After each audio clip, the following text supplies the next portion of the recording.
ના ના ગોંડલવાળા સાથે હું કરું જ છું ને એટલે એટલે ઓકે કશો વાંધો નહીં. એટલે આપણે જે આ 7 ઉદાહરણ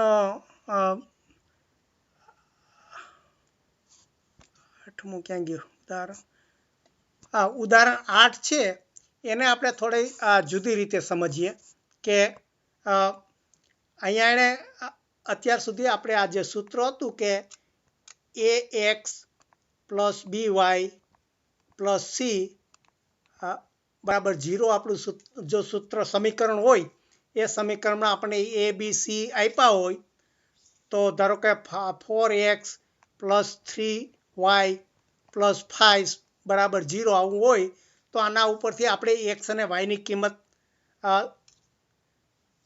શોધી શકીએ. એટલે 2 પોઈન્ટ લખીએ. ધારો કે આ x ને 0 લઈએ, આપણે x ની કિંમત 0 મૂકીએ, પહેલા x બરાબર 0 ધારીએ તો શું થાય કે આ 4x 0 થઈ જાય. તો આનું આ 3y પ્લસ 5 બરાબર 0 થાય.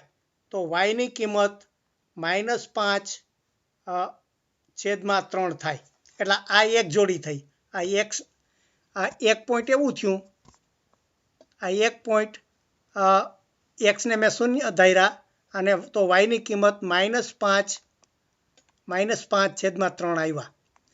અને ધારો કે હું y ને 0 ધારું તો શું થાય? તો 4x વત્તા 5 બરાબર 0 થાય.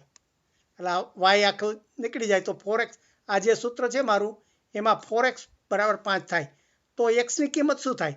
તો x ની કિંમત 5 પેલી બાજુ જતા રહીએ તો -5/4.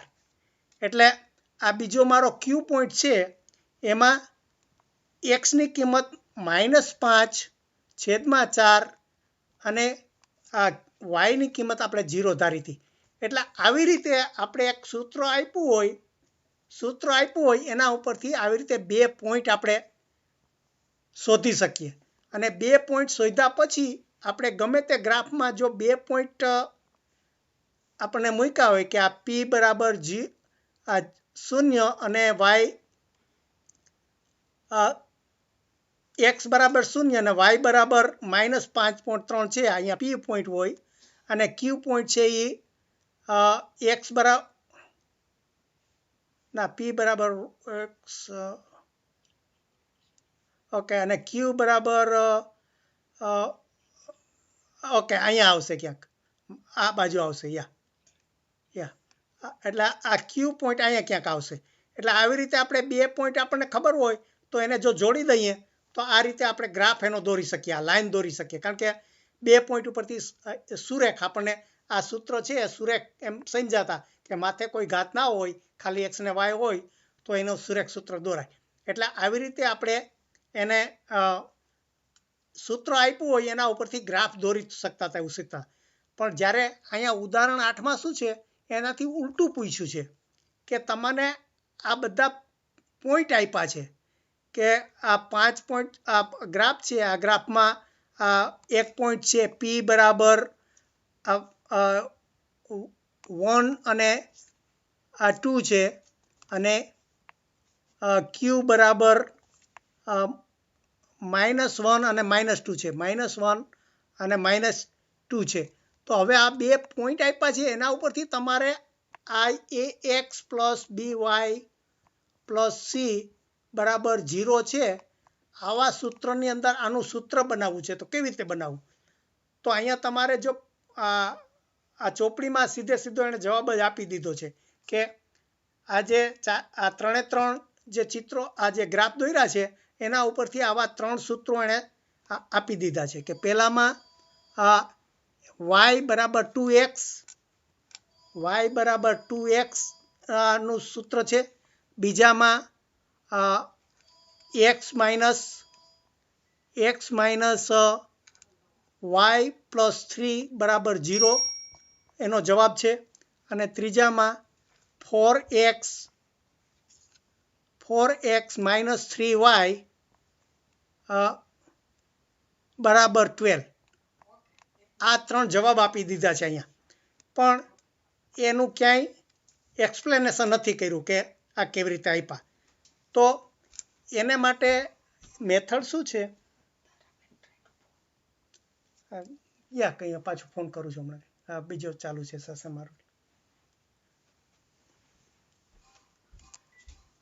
એટલે આ જે મેથડ છે એ ઓનલાઈન બતાવી છે. અહીંયા તમારે ચોપડીમાં ક્યાંય નથી સમજાવી, પણ હું એના ઉપર થોડું ટૂંકમાં સમજાવું છું કે આ જે આપણું સૂત્ર છે એને જો આપણે નવેસરથી ગોઠવીએ તો BY બરાબર -AX પ્લસ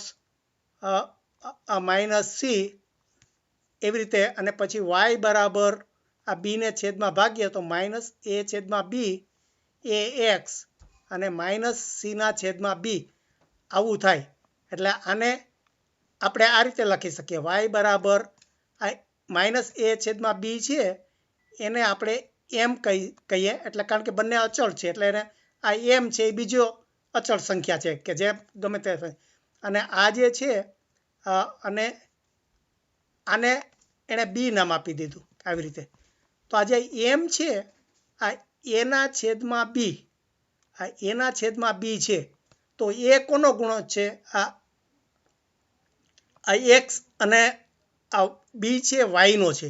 એટલે કે આપણે એમ કહી શકીએ કે એ એના જે સહગુણક છે. આપણે જે બે બિંદુઓ હોય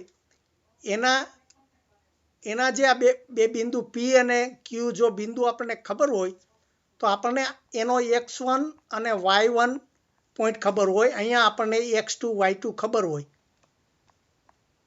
તો હવે જો આ લાઈનનો આપણે સ્લોપ શોધવો હોય તો આ એમની કિંમત શું આવે? તો કે એમની કિંમત આ y2 - y1 અને એના છેદમાં x2 - x1. એટલે ટૂંકમાં સામેની બાજુ છેદમાં આ પાસેની બાજુનો ભાગાકાર કરીએ તો એમ આવે. એટલે જો આપણને આ બંને ગ્રાફ ઉપરના પોઈન્ટ આપ્યા હોય, એના y2 આપણને ખબર હોય, x2 ને x1 ચારે ચાર આપણને ખબર હોય, તો એના ઉપરથી આપણે એમની કિંમત શોધી શકીએ. એટલે એમની કિંમત ધારો કે 3/-3/2 આવ્યા, તો આ સૂત્રમાં આપણે મૂકી શકીએ કે y બરાબર -3/2x અને વત્તા b. પછી આપણે આ x અને y ની ફરીથી આપણને ખબર હોય કે આપણને પોઈન્ટ આપ્યા એમાંથી એની કિંમત મૂકીએ તો આપણને આ c ની કિંમત મળે. એટલે એવી રીતે આની અંદર આપણે m અને b બંને શોધી શકીએ. એટલે કે આ y mx b સૂત્ર થઈ જાય. તો ફરીથી આપણે એને ઉલટું કરી અને આ રીતે મૂકી શકીએ. એ રીતે આ બધા જવાબ આવવા જોઈએ. એટલે આ જવાબ બધા આપણે ક્લાસમાં પછી કેવી રીતે આ મેથડનો ઉપયોગ કરી અને મેળવવા એ આપણે ક્લાસમાં બતાવશું.